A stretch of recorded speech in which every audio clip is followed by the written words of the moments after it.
Hey guys, in this video I'm going to be touring a local arboretum which is called the Dallas Arboretum. It's a great place to visit. I would highly recommend it if you're in the area, in the DFW area, or really anywhere in North Texas, Northeast Texas.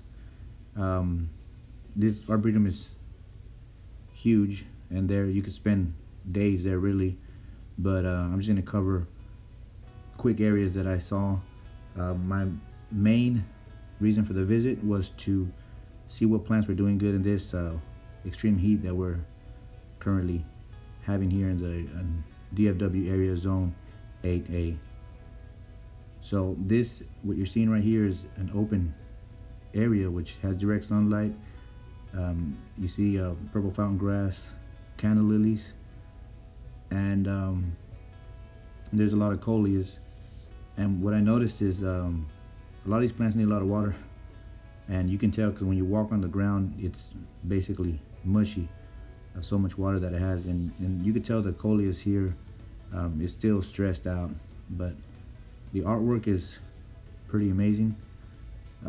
These structures that were you could walk right up to them and it looks like they were composed of mondo grass. But here you see the coleus, it's heat stressed. I'm sure it looks better in the evening. The canna lilies look great. The grass is, struggling. Make sure that you stay to the end. There's an amazing tree structure that is iconic to the Dallas Arboretum. And in this image you can see how large the area is where this open area to full sun plants, and the structure is great area for picnicking, taking pictures.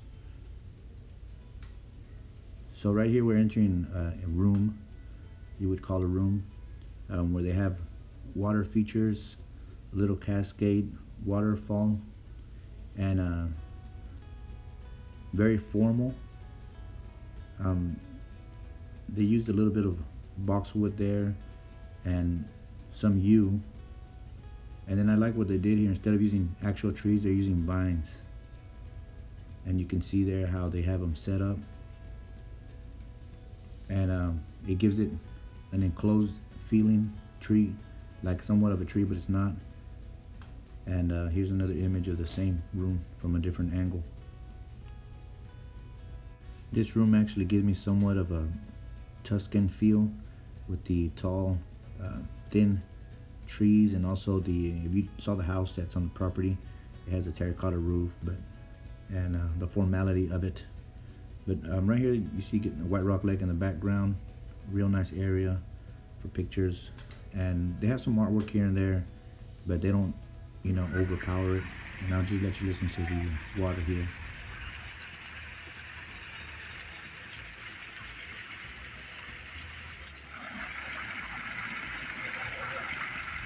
I also like how the caladiums pop there in the background. These hedges are a holly type of hedge, and I like what they did right here with the boxwood and sunshine ligustrum. Sunshine ligustrum grows really well in the heat, and the more direct sunlight it gets, the more yellow it gets, and they made this kind of a DNA shape, and it looks really nice the way it intertwines.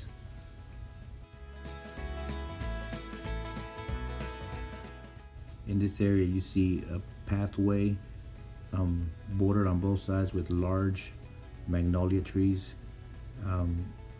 This is how they originally grow. People limb them up, but they grow from the bottom all the way to the top. These are about, 40-50 feet tall. It's a real nice cool area. And then as I was walking, I spotted this gem out here, which is usually used as an indoor plant. And this is a Fiddly Fig outdoors in a large container in 100-degree weather. Obviously you can tell that by looking at its location. It's been strategically placed in an area that's going to have shade all day for sure. And what you see here is potato vine, canna lilies, and kind of the king of the south is going to be the Crepe Myrtles. And this centerpiece with canna lilies and the urn is like a preamble and an appetizer for the most well-known living structure in this arboretum.